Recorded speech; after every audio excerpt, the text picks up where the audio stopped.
Greetings, Word Horde. We're here with an exciting option for you, a version of our podcast without any ads. That's right. No advertising interruptions, just the content you love, ready to go in your favorite podcast apps like Spotify and Apple Podcasts. It's another way to support the show, ensuring that we keep bringing you the word stories and language explorations that you love. Try it at waywardradio.org/ad-free. And it's affordable. For just a small subscription fee, you can enjoy A Way with Words uninterrupted, except by us. Plus, it makes a great gift. Know somebody who loves language as much as you do? Give them the gift of words. Easy to sign up, easy to enjoy. It's the same A Way with Words, just streamlined for your listening pleasure. Go to waywardradio.org/ad-free. Support us, support the show, and enjoy an ad-free listening experience. waywardradio.org/ad-free. Thank you. You're listening to A Way with Words, the show about language and how we use it. I'm Grant Barrett. And I'm Martha Barnett. On our Facebook group, a lot of us have been having fun with a game that was started by member Kelly D. Guess. And she asked, what does your garden grow? And then she gave some examples of different professions, like a veterinarian might plant dogwood and catnip. So what does your garden grow? That was the question, and it led Grant to a regular pun fest. Oh, boy. So the makeup artist plants tulips? Yep. Let's see. What does the gardener plant? Ooh. Everything. That's a tough one. I don't know, but I think the gardener's very handsome. He's quite a rake. I have no idea. What does the plumber plant? Well, that one's easy. We know that one. That leaks. Right. Leaks. The jeweler. The jeweler plants... Think about how much a diamond weighs. Oh, carrots, of course. Right. That makes a lot of sense. What about the ophthalmologist? I don't know. What does the ophthalmologist plant in her garden? Irises. Of course. And one more medical professional. This one's my favorite. What did the nurse plant? Navel oranges. I don't know. I guess it could be blood oranges. Oranges, yeah. How about the nurse planted ivy? Oh, yes, of course she did. Wonderful. We know you're creative, and you've got a lot of these already coming to mind. What did a person of a certain profession plant in their garden? Let us know the pun you come up with, 877-929-9673, or tell us on Twitter at WAYWORD. Hello, you have A Way with Words. Hello, so glad to be here. My name is Pearline Jeffrey. I'm from Fort Worth, Texas. I have a question for you, and I know that you guys are the ones that can answer it. Okay. Ever since I was a young girl, my family has always said to me, you're trying to have your cake and eat it too, or, oh, you want to have your cake and eat it too. And I grew up in a time when children couldn't, talk back, but in the back of my head, I was like, what is the point of having cake if you can't eat it too? And I'm like, yeah, I do. I want to have my cake and eat it too.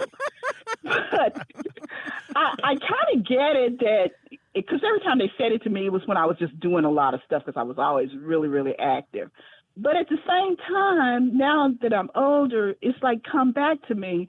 And I'm like, am I trying to have my cake and eat it too? And I'm still asking to myself, yeah. And then I said, who thought of that? That is such a stupid saying. It's got to be wrong. So I'm calling you guys for you to set the record straight on this. I just want to know. I'm with you. What's the point of cake? Just to look. I mean, you might as well have the fake cakes in the pastry window, the ones that are styrofoam decorated with cement or whatever. Or just these are pictures of cakes that I like. No, I want to eat cake. Instead of wallet-sized photos of your children and wallet-sized photos of all the cakes you've loved. I love this image, Pearline, of you hearing what the adults said and knowing that you can't talk back, but thinking, boy, that's a really stupid saying. I bet a lot came out on the day you turned 18. You're like, okay, now I can say it all. Right? No, it didn't work that way in my house. No, mine neither. So, Grant, this expression, you can't have your cake and eat it too. I mean, it is a confusing expression if you break it down. I mean, I think we know what it means, that you can't have it both ways. I mean, I think part of the problem is that verb to have, because Yeah. have can mean to be in possession, but it can also mean, I'm having cake. I'm sitting here at the table with Perline, and Perline and I are having cake. You're You know, eating it. yeah, it means two different things, right? Mm-hmm. Yeah, and Perline, one thing that we can say about this expression is that it is hundreds and hundreds of years old. I mean, Oh, yeah. it makes sense that it was before you could just take a picture of your cake and put it on Facebook or whatever, and then you still sort of have it, right? Okay, so it was probably like when cake was like a really, really rare thing.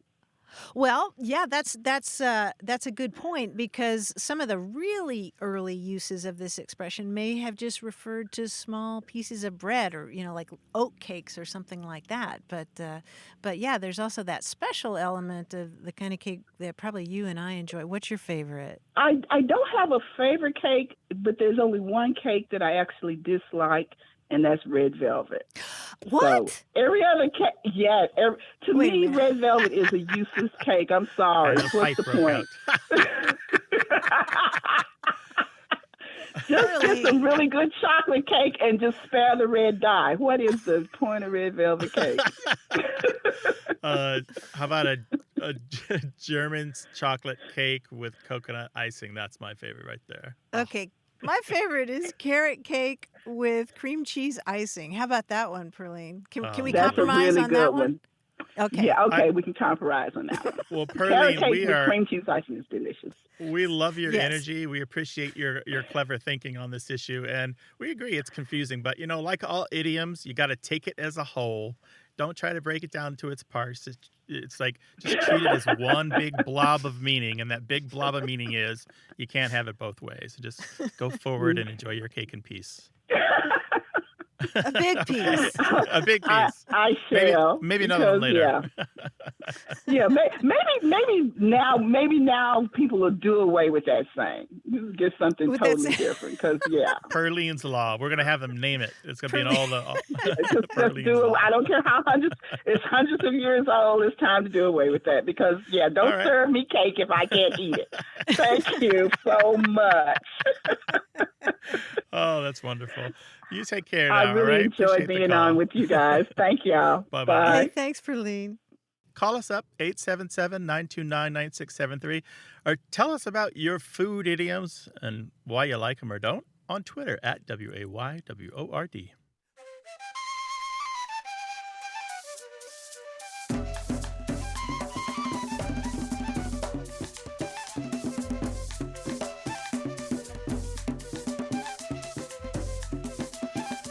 We heard from Ron Schomburg in Wynwood, Pennsylvania, who wrote to us to say, a college roommate taught me one of his family words that I've adopted, the as you. It's the second or third stair on a staircase, as you. As you go? Is Yes. that what it is? Yes, it's the stair where you put things to remember to take them as you go upstairs. Oh, right, because it's just you lean over just a little bit and then they're hand high. Yeah. I'm going to borrow that one, Ron. Thank you so I much. love that because you totally do that because that's one of the rules of keeping the house tidy, which is try never to leave a room empty-handed. There's always a bit of laundry or Yep. a bit of dishes or some bit of trash or just something that belongs in another room that you can take with you when you go. Yes. Yes. Grant, I have always tried to do that, but I feel like I just move the messes around.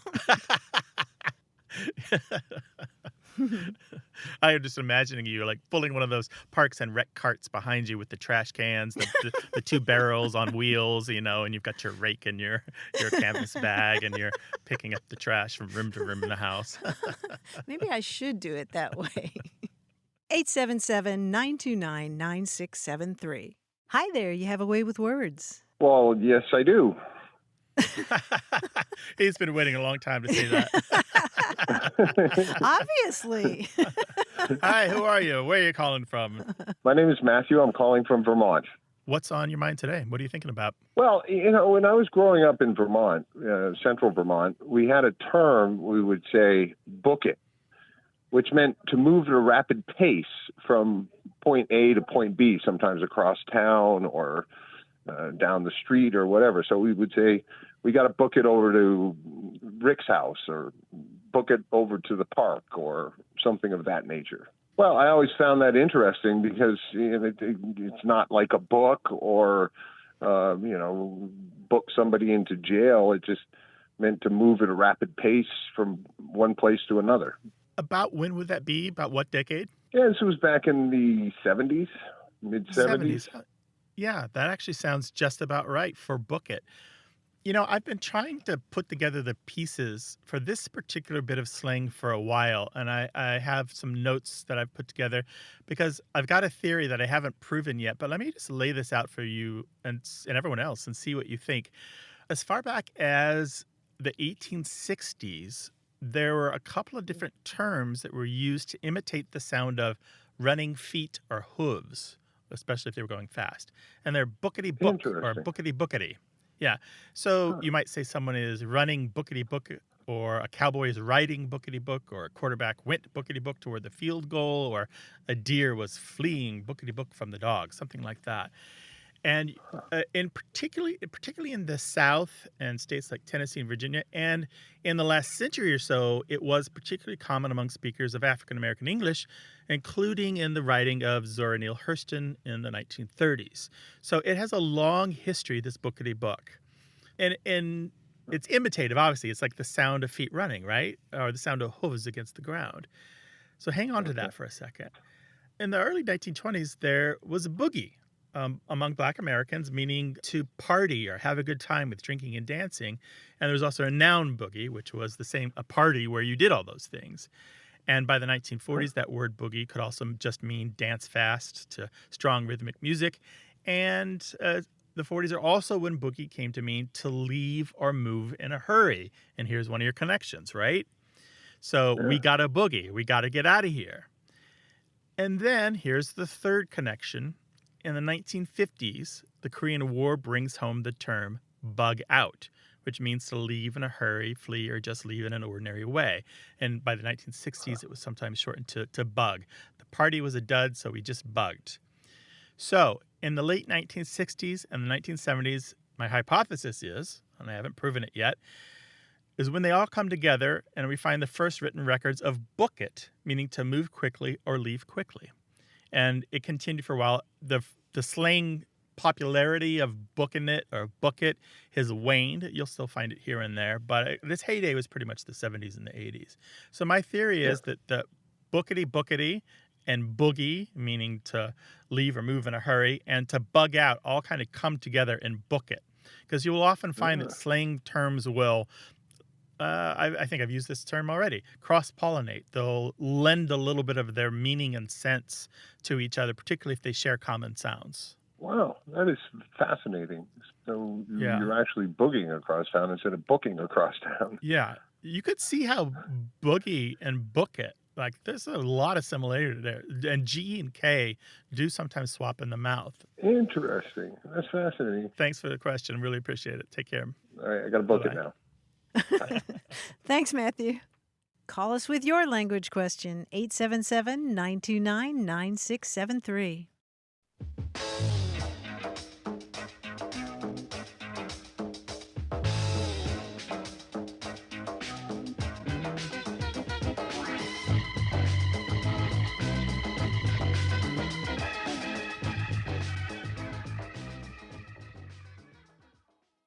Hey, we've got something special for those of you who love our show but could do without the ads. That's right. Imagine a way with words, the same engaging conversations, the same deep dives into language without advertising interruptions. We're talking about our ad-free podcast feed. It's sleek, clean, and it's just for our supporters. It's at waywardradio.org/ad-free. It's inexpensive, easy to sign up for, and works with all major podcast apps like Apple Podcasts and Spotify. It's an affordable way to support the show and get a seamless listening experience. And if you're feeling generous, why not give a subscription to another Away with Words fan? That's waywardradio.org/ad-free. Sign up today. Your support means the world. waywardradio.org/ad-free. Thank you. You're listening to Away with Words, the show about language and how we use it. I'm Grant Barrett. And I'm Martha Barnett, and joining us now is our quiz guy, John Chinesky. Hey, John. Hey, Martha. John. Hi, Grant. How are you guys? Doing well. Super duper. Good. I'm doing very well as well. You know, as a puzzle person, I'm one of those people who I like to look at maps all the time and charts and things. I love science for all its words and for its elements. Now, to me, the periodic table is like a map. I could examine it all day. The names of the elements or symbols are all fascinating to me. So I've got for you guys a little quiz about the periodic chart and the elements thereon. Okay? Sure. Oh, boy. Good, all right. Some elements were named because they did not get along, so to speak. They didn't form compounds with other elements. For example, argon comes from the word argos, meaning idle.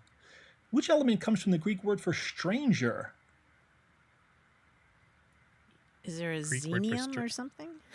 Close, yeah. It's Xenon, it's a noble isn't it? gas. It is xenon, yes, because it estranged itself from other Oh, elements. Very good. Interesting. Only 2 elements are named for continents. You've got a 2 in 7 chance. What are they? Americanium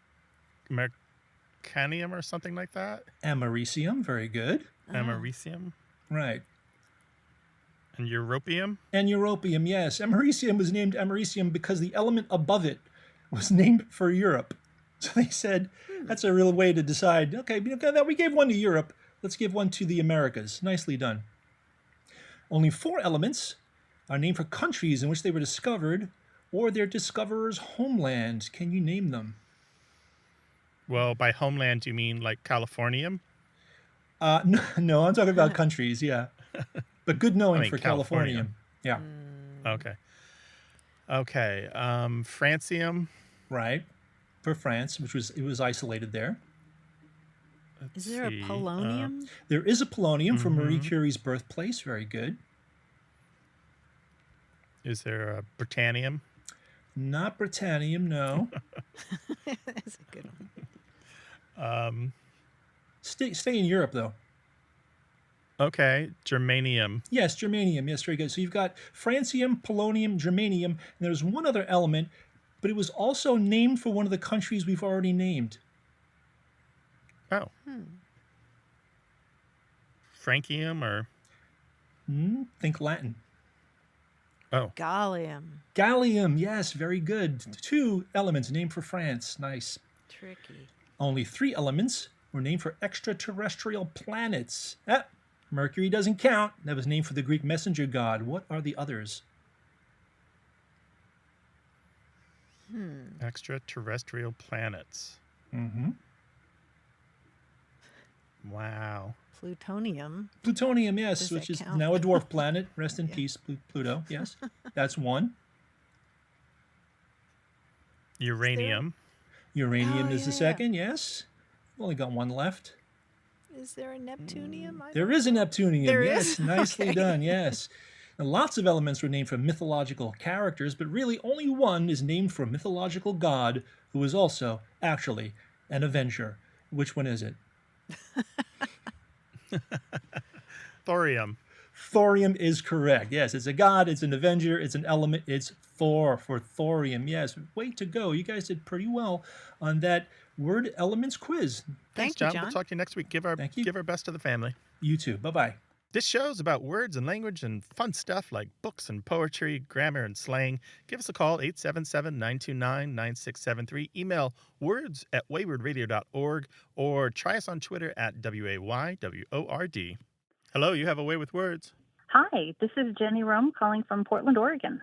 Hey, Jenny, how you doing? I'm good. How are you guys? Fantastic. Welcome to the show. Well, I'm calling today because my daughter is a licensed falconer. And Ooh. when she was going through the process of becoming, going through her apprenticeship, a lot of falconers talk about words and phrases that are really falconry terms that are used in everyday English. And so there's a whole bunch of them. But one of the fun ones is waiting with bated breath. So I wanted to ask, I'm pretty sure this comes from falconry. I wanted to know kind of like when it came into the language and a little bit of history around it. So, Jenny, you're talking about the word baited, as in to wait for something with bated breath. You're full of anticipation and you're so excited about this that you're literally holding your breath and waiting for this thing to happen. And that bait is spelled B-A-T-E or B-A-T-E-D, baited. And it means to stop completely. But then there's a different bait that actually comes from the same root, and that's the one that you're talking about in falconry, right, Jenny? That's the one. If baiting in falconry means to beat the wings impatiently and then flutter away from the perch. And this kind of bait goes back to that same Latin root, but it means something different. What's really cool is that this falconry term, bait, meaning to beat the wings impatiently, gives us another English phrase. Any idea what that might be? I have no idea. I only learned this a couple of years ago, but it's related to bat, as in bat one's eyes. Bat is a variant of that bait. And so if you're batting your eyes, you're fluttering your eyelids, kind of like a hawk fluttering its wings. Oh. Yeah, so there are two different baits in English. They both go back to this ancient Latin root, but one is in falconry, and then one is in words like a bait, meaning to completely stop something, or to bait your breath, which you only hear in the term bated breath. So waiting with bated breath is not from falconry, but is related to the falconry bait, when a bird is trying to fly away from the perch or the falconer's fist. Well, they're very, very distant relatives. Very distant. We're talking many centuries, right? Yeah. Their children, Okay. their grandchildren, great-grandchildren are the same parents. There you go. That's a good way to put it. Yeah. In the nautical world, Jenny, they have an acronym CANOE. It means conspiracy to attribute nautical etymologies to everything. So I've made up one for the falconry world. It's coffee. Conspiracy to originate fishy falconry etymologies to everything. I love that. And the reason the nautical world and the falconry world both have this long history of words that actually do come from their fields and exist in the standard languages, because they're so entrenched with the cultures that speak English. You know, it's centuries of millennia. What is it, 5,000 years of falconry or more? It's a long time, and it's definitely left its imprint on the language, but not necessarily in the ways that people might tell you. Interesting. Yeah. That is very cool. Thank you so much. I love listening to your Thank show. you. You guys keep me company all the time. Oh, Do that's nice. we? Hey, Jenny, we know that falconry is rich with lots of terms and language. You are welcome to call with some more later. Great. Thank you. Bye-bye. Thanks, Take Jenny. care.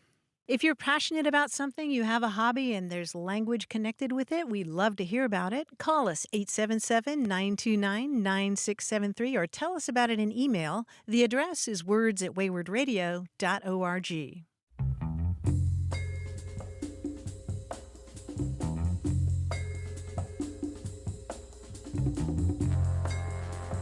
We heard from Tim Moyer, who lives in Ingram in Central Texas, and he says it's an area with a lot of feral cats, and he and his wife, Allison, try to treat them responsibly, you know, catching and neutering and making sure that they're healthy there. And he says most of these cats we eventually name, Calico Kitty and White-Faced Kitty, become CK and WFK. And we refer to these as acronames. But he's wondering if there really is a word acroname, or did they just make that up? And as far as I know, Grant, there's no term acroname, but I like it. We have a dog who was originally Little Dog, and now she's LD. And it turns out that we have friends who have a dog who's also LD, but she's Lucky Dog. Acroname, though, is so close to acronym, and nym, of course, means name, right? Right. So it's very close to the word itself. I like it. I mean, I guess it's an initialism, but I do like... Yeah. I like acroname, and it makes me think about how we've talked on the show before about how funny it is that pets seem to acquire not just one, but several names as time goes on. Yes, we've developed a whole new slew of names for our cats, even since we last spoke about this. Bianca is now sometimes called Bonkers. Why is that, Grant? Just because it's a funny name. She's actually very sweet and gentle. It's the other cat who's the wild one. Bonkers.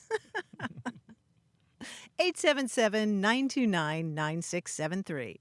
Hello, you have a way with words. Hi, this is Joseph in Richmond, Virginia. Hi, Joseph in Richmond, Virginia. Hey, How you doing? Joseph. Welcome to the show.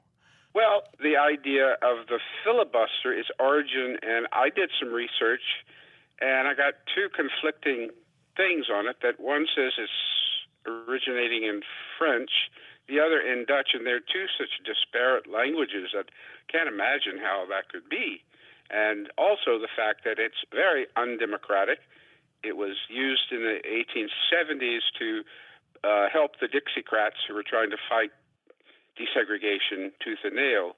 And here we have a minority who can rule the Senate with one person. I've had my senators on the line. I've talked to them directly. Joseph. Yes. Away with Politics is a different show. We can't help you with that part. Well, anyway, I made sure they knew my point of view. And it is a very, very tenuous. That's why we have the blockage in the Senate we have, because one person can block everything. Now, what is the origin? Have you all found the origin of that word? Well, you talked about hijacking legislation, basically, and if you've looked into the history of this word, then you know that it has to do with piracy, right? It kind of lent itself to me, yes. The earliest history of this word is kind of murky, but we do know that ultimately it goes back to the Dutch word vrijbuiter, which means pirate. The word in Dutch vrijbuiter, it comes from the same root that gives us the English words free and booty, as in a pirate's plunder. I did not come across that. Yeah, in fact, early on in English, we had the word freebooter, which meant a pirate or a privateer. Okay. Later on, Dutch colonists in the 16th century used the word vrijbuiter to denote pirates that they ran into in the West Indies. And this was picked up in Spanish as filibustero and in French as flibustier in the late 1700s. If you know your history, then you know that in the 1850s and 1860s, there were some rough characters, a lot of them from the United States, who were heading south on expeditions to meddle in Central American affairs. And we're talking about mercenaries and people leading these private armies on these illegal expeditions, going into Central America and the Spanish West Indies to overthrow Spanish colonial rule and sort of take over these territories themselves. And as you might suspect, these meddlers, these soldiers of fortune, were called filibusteros. Eventually, U.S. newspapers picked up this term and anglicized filibustero as filibuster. And in 1853, the House was debating about whether to annex Cuba, and one of the representatives denounced that idea as piracy or a filibuster. And as you noted, over time, filibusters have been used to do things like, block civil rights legislation, including anti-lynching bills, things like that. Sounds like piracy. I mean, you could also argue that it's protecting the rights of the minority group in Congress, but so it's controversial that way. But filibuster has its origins in the idea of piracy. Okay, that explains a lot. Yeah, it's very picturesque, wouldn't you say? Yes. Well, I thank you. You all have done a lot more digging than I did, but that's your forte. So I'm Yes, so sir. happy to have heard that. That's what we do. It is indeed our métier. Thank you, Joseph. We appreciate it. Take care now. Thank you all for taking my call. I appreciate it. Sure. Bye-bye. Bye-bye. 877-929-9673. Hello, you have a way with words. Hello. Oh, hi. This is Maggie. I am calling from Spring Valley, New York. Welcome, Maggie. What can we do for you? I recently heard your program. I was delighted, and I'm a first-time listener, really. And as soon as I heard your program, I thought of my father, who always had these terrific expressions, but one in particular that I never understood what it meant. And he was very fond of visiting people, just popping in and visiting and not staying too long. He didn't wear out his welcome or anything, but he would always stop on his way and, buy something, cake, cookies, or whatever. And we'd say, Dad, what are you doing? And he'd say, come on, Mag, you can't show up with one arm longer than the other. And he always said that. And I never really heard the history of where that came from, but I did ask him when I became an adult once, and he told me, well, that's a guy who's got one arm longer than the other because all he does in life is reach and take with that one arm. But I don't know if that's so I thought you would be the experts. Oh, that's so interesting. I haven't heard that particular version or explanation before. Maggie, we've got a lot to tell you about this. I'll try to keep it briefer, but your dad's version is kind of rare and special to you and your family, because usually it's said a little differently. It's said as, don't go visiting with one arm as long as the other. So basically, don't go visiting with both arms the same length. Or sometimes, rarely, one hand as long as the other. Because the idea was that when you go visiting, always bring something. So your dad was still obeying the rule about always bring something to someone else's house, of food, a gift, or something like that. But the expression wasn't quite the same. And this expression goes back, to the 1850s at least. And it comes from the Irish, who are particularly known for it. You can find all of the early uses that I've ever found in print were from Irish folks and Irish newspapers. We had an email message a while back from Bernadette Kenny in New Hampshire about this expression, and I think it explains it pretty well. She wrote to us and said, I first heard this expression many years ago from my Irish mother-in-law. She would also say that a guest showed up, quote, with one arm as long as the other, unquote, to emphasize just how empty-handed they were if they didn't ring with their elbow. And we've talked about ring with their elbow on the show before, Martha, haven't we? Yeah, ring the door with your elbow. Don't come empty-handed. Right. So one arm as long as the other means empty-handed, and one arm longer than the other means you have something in your hand that's stretching out your arm. Well, how about that? I could see my father having his own version. He was quite a character, and we also are very Irish. But it was definitely don't show up with one arm longer than the other, and keep that and save that. It's just fine with us. Yeah. You have your version, and it makes perfect sense in the way that he explained it. I think because he was still talking about generosity and sharing, and not being a reacher, right? Right. No not being taking. a grabby person. Yeah. I think that's just fine. Thank you for sharing that memory with us and giving us a chance to talk about this expression. Great. Thank you, and keep it up. It's a great program. Bye. All right. Take care. Thank you, Bye-bye. Maggie. Be well. Bye. Bye. Well, share your linguistic heirlooms with us, 877-929-9673, or send it to us in email. That address is words@waywardradio.org. And if you just can't wait, you can find us on Twitter @Wayward.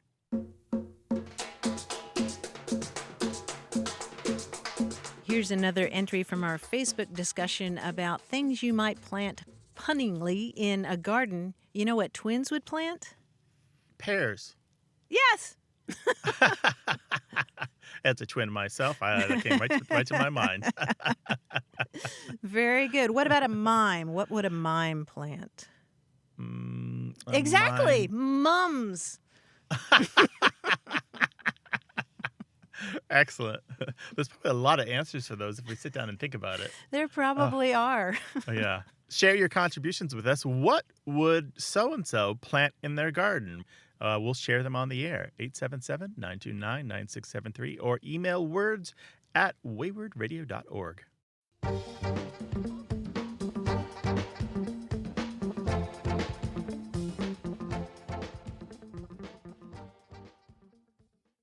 Got a minute? We need your help. Head over to gum.fm/words and share your thoughts in our quick survey. Your feedback matters. It's the backbone of our show's success. Thanks for making our show even more successful. That's gum.fm/WORDS. Thank you. You're listening to Away with Words, the show about language and how we use it. I'm Grant Barrett. And I'm Martha Barnett. You know, Grant, I suppose we all have words that we have to look up again and again because we just can't remember how they're pronounced. Do you have any of those? How they're pronounced. Mm-hmm. Oh, that's a good one. I tell you, I have one. It's spelled Brooch. How do you say that word? Brooch. I Mm-hmm. just say brooch. You say But brooch. it's brooch. Well, But there's broach the subject, but that's OA, yep. right? Brooch that you put on that's like a pin that maybe holds a scarf to a blouse, right? Yeah. And you've said it both ways now, brooch and Yeah, brooch. I know. Yeah. You can't think about these things. You just have to say them spontaneously. Because You once do. you're conscious of it, then you ruin it. Ah. Well, this this is happened. terrible. I know. You ruined that word for me. Yeah, I think somebody ruined it for me because I think growing up I said brooch and then somebody said, no, it's brooch, it's brooch. And so, duly chastised, I started saying brooch. But then the other day I was reading a story in the New York Times called The Brooch is Back, Baby. And it's about how these things, these pins that you put on your lapel or to pin a scarf, how they're becoming much more fashionable again. And in fact, it's men who are making them cool again, according to this article. But anyway, I was reading it and I was thinking, wait a minute, how do you pronounce Brooch? Now I'm completely confused. It turns out that most dictionaries will tell you it's pronounced broach, although some do countenance the pronunciation brooch. But I had this moment where, of course, I went to the etymology and had some fun with that because the word brooch comes from a Latin root that means long needle. And via Old French, we got the word Brooch, and it means something that has a long needle. But also, you mentioned brooch, like broach the subject, and that, again, has to do with piercing. It's the same idea of a long needle. Right. That makes perfect sense. I think the word that I would say that I need to look up, and I think you've even corrected me on this, maybe even on the show, is ASKANCE. For some reason, somewhere along the way, I got the impression that it was a sconce. Mm-hmm. But it's a scance, right? Well, or is it askance? Now that you say that, I'm not sure. Honestly, now that you say that, I'm not sure. Because here we are spoiling the language right and left. If only I had bookshelf after bookshelf filled with dictionaries and pronunciation guides to look this stuff up in. All right, hold on a second. Give us a call, 877-929-9673, and I'll go look this up. What are the words that you always have a problem saying, even though you've looked it up, even though somebody helped you, even though you've heard it said by people who know how to say it? 877-929-9673. Hello, you have a way with words. Hello, this is Laura Davison. I am calling from San Jose, California. Hi, Laura. Welcome to the show. Thank you. It's great to talk to you guys. So I'm calling today to talk with you about the language used in guided meditation. I started meditating a little bit over a year ago, and one of the things that I noticed using the app that I have, there are a lot of teachers on the app who use a certain way of speaking in the guided meditations. And to me, it was a little bit distracting at first because I had never heard anything like that. Instead of giving instructions by saying something like sit comfortably or take a deep breath, they would say things like sitting comfortably or breathing deeply. Mostly, I'm just wondering about like, what is this way of speaking? Like, what is the style of voice that they use? And is this more about sharing the experience rather than dictating or describing it? Because I was in a virtual seminar a few weeks ago where the instructor essentially led us through a guided meditation and then asked us to share about it afterwards. And he kept stopping people that were trying to share and saying, you're telling a story or you're not really putting us in the experience. So my question is that the goal of those guided meditations? Like, is it to help people be more present in the experience? And what is this style of speaking called? Oh, what an interesting question. And I've noticed that as well, both in the meditation apps and in live, in a group full of people in a room with doing meditation. I've absolutely noticed that there is there's even a tone to the voice, not just the verb choices and the way they conjugate, but just a feeling to the way that they're talking. And they don't talk like that outside of the class. Right. Right. And I'm already eager to hear from other people who do this kind of thing. But I mean, grammatically, what you're talking about is the use of the present participle, right? Sitting on the floor, breathing this way. And I mean, even as I'm talking about this, I find myself talking in a different way. And I, I think you're onto something there. I think it's a way of suggesting something that's very continuous Yes. well, you know, There's a name for it.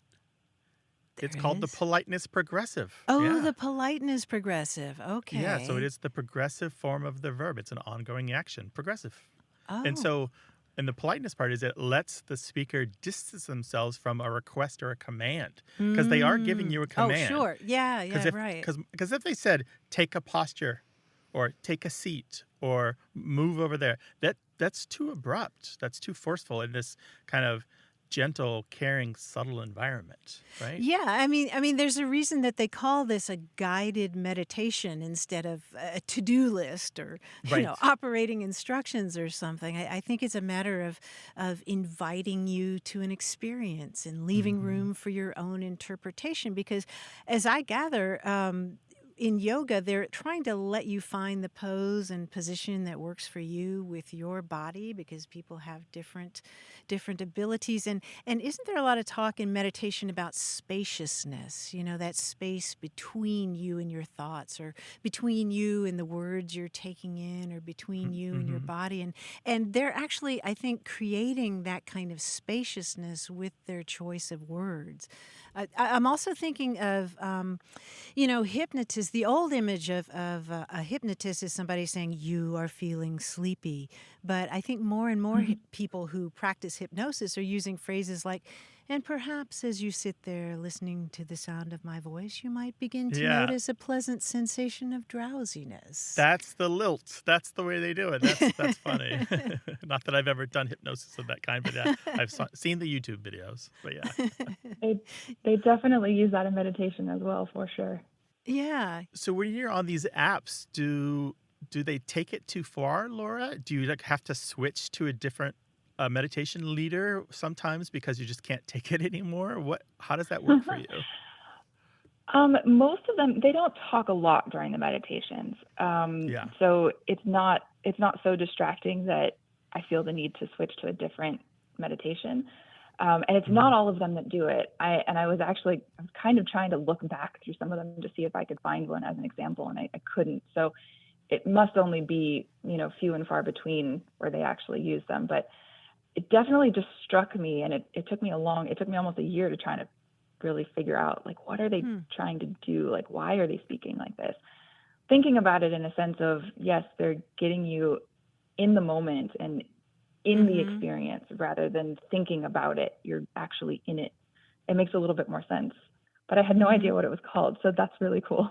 If you want more on this, if you want to get really super languagey and nerdy, Google politeness discourse linguistics, those 3 words, and you'll come up with a ton of stuff that talks about all these subtle ways that we allow people to understand that we are being polite in our language. We give them outs. We indicate that we're not being forceful. We indicate that we're hedging a little bit. But politeness, discourse linguistics, those 3 words together should get you a ton of stuff. Okay, great. I definitely will. Thank you. Laura, thank you so much for calling. I'm sure everybody's going to be paying more attention the next time they're meditating or taking a yoga class. And good luck with your practice, all right? Yes, thank you. And thank you for taking my call. It's a pleasure to speak with you guys. Great speaking with you, too. Be well. Bye-bye. You too. Bye-bye. Let us create a language monster for you, customized and perfect just for your life. 877-929-9673, or email the details of your language monster to words@waywardradio.org.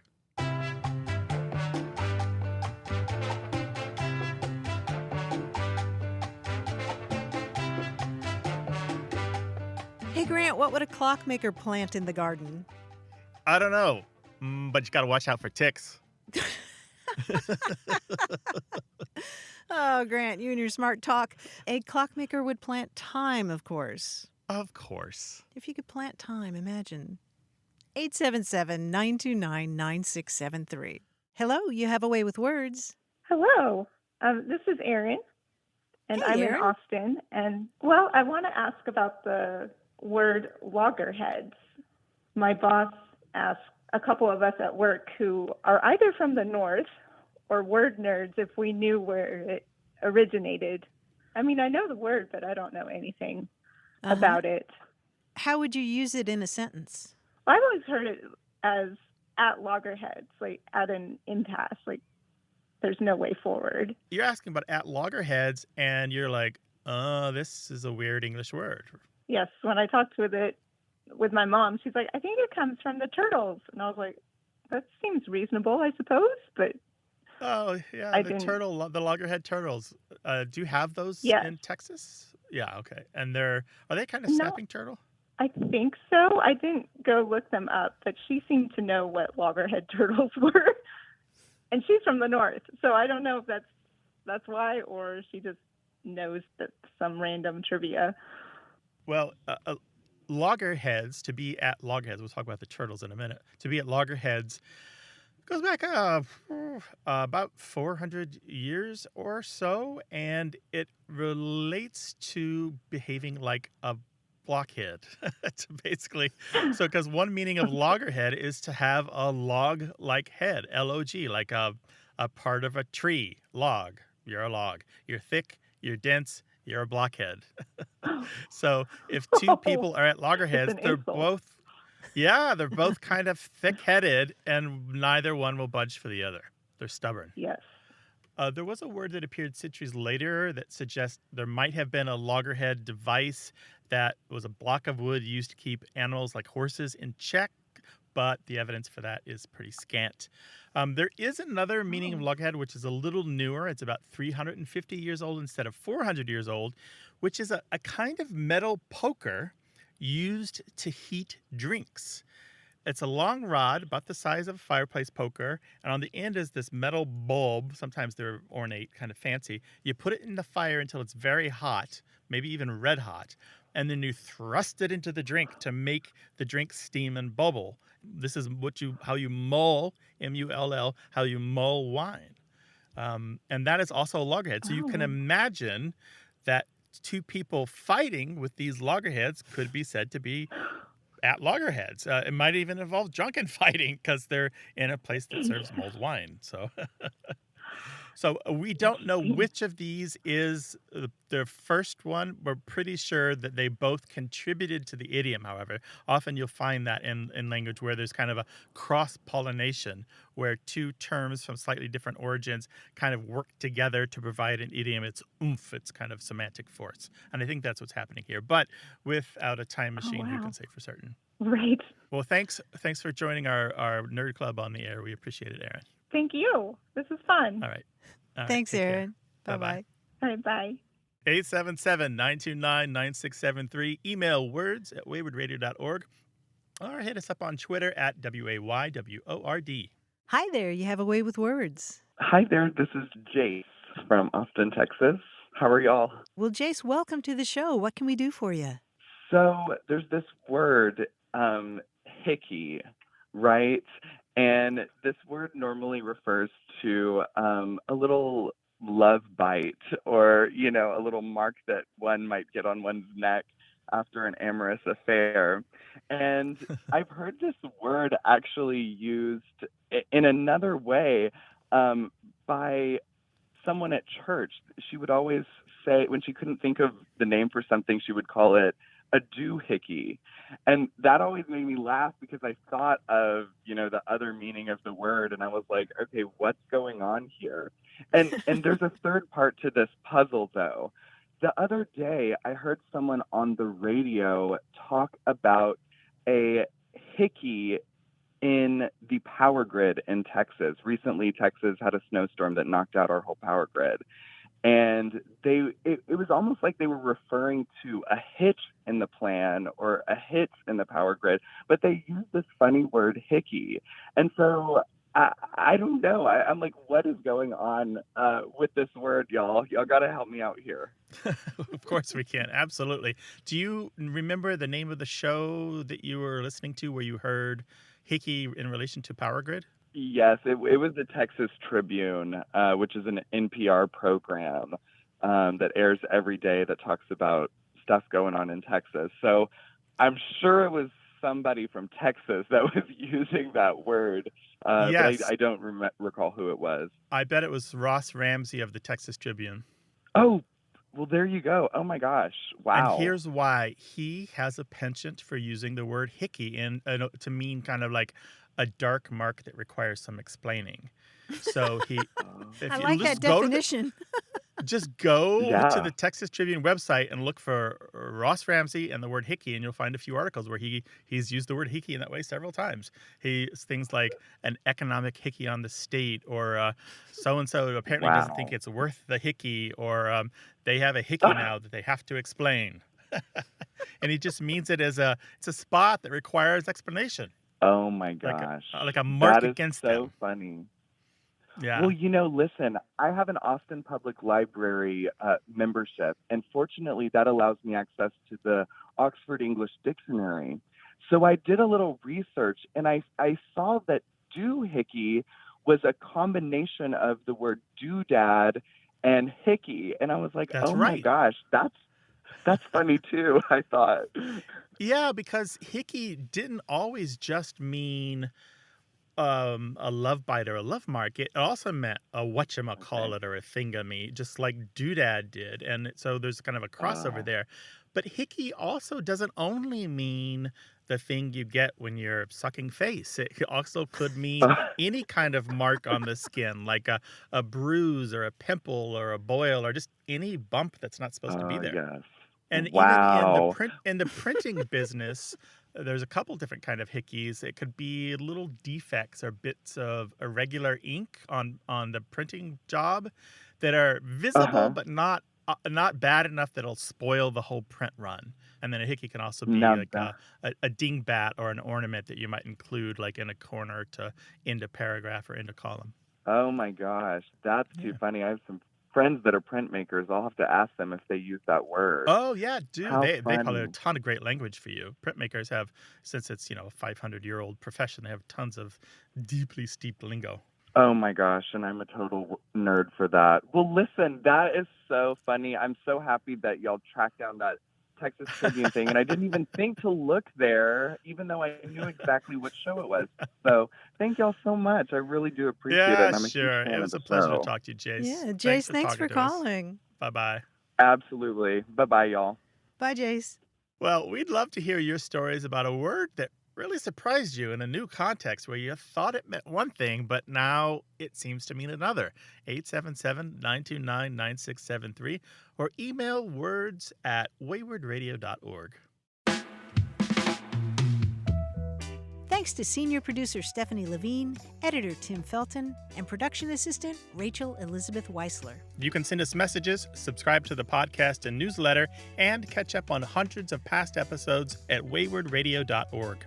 Our toll-free line is always open in the U.S. and Canada, 877-929-9673, or email us words@waywardradio.org. A Way with Words is an independent production of Wayward, Inc., a nonprofit supported by listeners and organizations who are changing the way the world talks about language.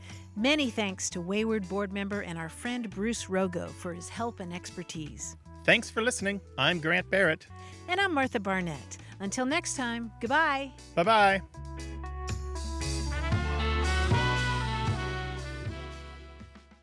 Hey, listeners, we have a favor to ask. We'd love for you to fill out our listener survey at gum.fm/words. Your feedback is crucial. It's quick, and it helps us make our show even better. It shapes our show, helps us plan, and ensures we're bringing you the content you love.